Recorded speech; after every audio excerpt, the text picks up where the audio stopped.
So welcome to Biology with Medico. So I am here for explaining you the new topic, next topic that is the human ear. तो human ear को इस lecture में इस topic को अपन discuss करने वाले। तो इस लेक्चर में अपन डिस्कस करने वाले ह्यूमन ईयर। तो ह्यूमन ईयर का स्ट्रक्चर डिस्कस करेंगे, उसके बाद में उसका जो भी फंक्शनिंग है या फिर जो भी स्ट्रक्चर है उसको अच्छे से देखेंगे। उसके बाद में जो मैकेनिज्म ऑफ हियरिंग है उसको देखेंगे। ठीक है, तो ये सब अपन इस लेक्चर में डिस्कस करने वाले हैं। तो चलिए फ्रेंड्स शुरू करते हैं। तो जो एक्सटर्नल आपको ये दिख रहा है, जो बाहर दिखता है उसको बोलेंगे पिन्ना। तो ये जो स्ट्रक्चर है इसको बोलेंगे पिन्ना।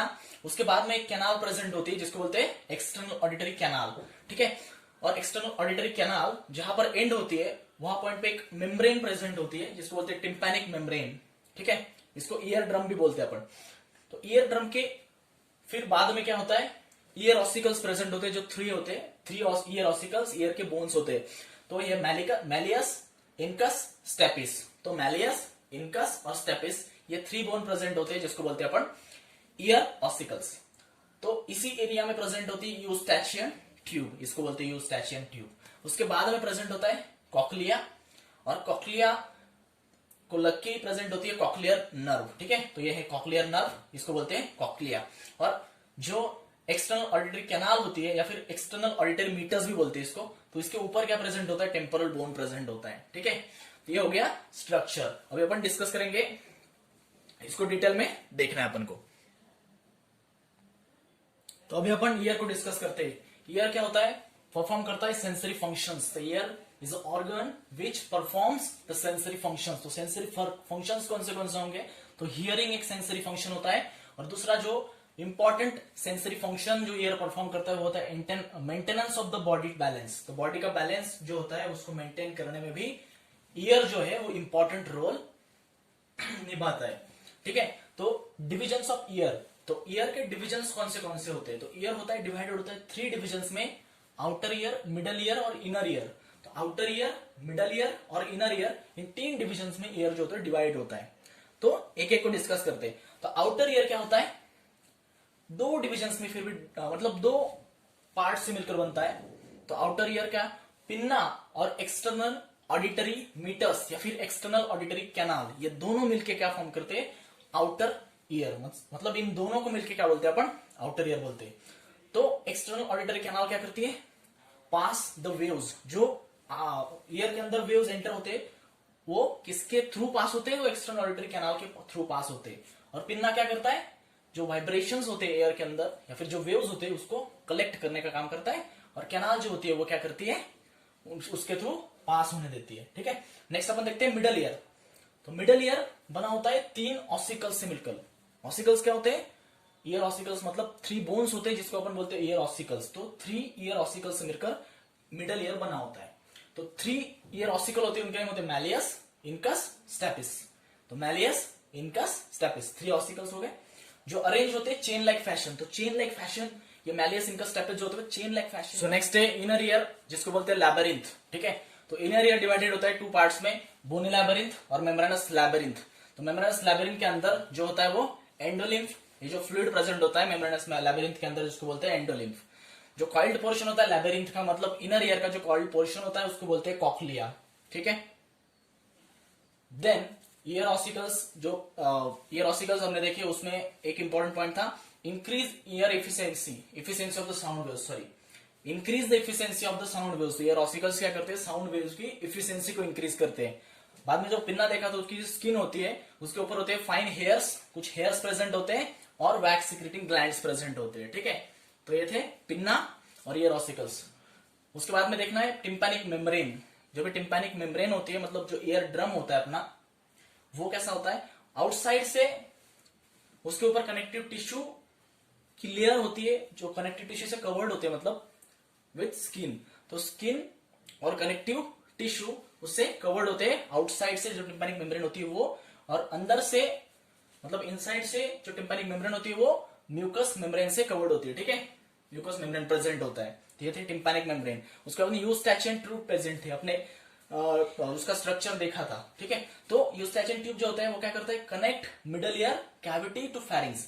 मिडल ईयर कैविटी को फेरिंग्स से कनेक्ट करने का काम कौन करता है, eustachian tube. Then helps in the pressure equalization on both sides of ear drum. तो ईयर ड्रम के दोनों साइड पे जो प्रेशर होता है उसको इक्वलाइज करने का काम यूस्टैचियन ट्यूब करती है। नेक्स्ट अपन अभी कॉक्लिया की डायग्राम देख लेते हैं। तो कॉक्लिया की डायग्राम इस तरह से होती है। तो स्केला मीडिया, ये जो अंदर का पार्ट दिख रहा है उसको बोलते हैं स्केला मीडिया। फिर रेजनर्स मेम्ब्रेन, ये जो मेम्ब्रेन दिख रही है आपको ये वाली, इसको बोलते हैं रेजनर्स मेम्ब्रेन। और फिर ऑर्गन ऑफ कॉर्टी, ये जो यहाँ पे ये ऑर्गन दिख रहा है, ये दिख रहा है, इसको बोलते हैं ऑर्गन ऑफ कॉर्टी। और उसके बाद में जो स्केला टिम्पैनी, मतलब ये जो इसको बोलते हैं स्केला टिम्पैनी, और ऊपर वाले को बोलते हैं स्केला वेस्टिबुलाई। तो scala vestibuli, scala tympani, scala media, फिर रेजनर्स मेम्ब्रेन, और फिर ऑर्गन ऑफ कॉर्टी। और यहाँ पे टेक्टोरल मेम्ब्रेन, ये जो मेम्ब्रेन प्रेजेंट है इसको बोलते हैं टेक्टोरल मेम्ब्रेन। और बेसिलार मेम्ब्रेन, ये जो नीचे वाली मेम्ब्रेन है उसको बोलते हैं बेसिलार मेम्ब्रेन। तो ये था सेक्शनल व्यू ऑफ कॉक्लिया। तो कॉक्लिया की डायग्राम आपने देख ली। नेक्स्ट अपन अभी डिस्कस करेंगे कॉक्लिया के पार्ट्स जो कुछ इंपॉर्टेंट है।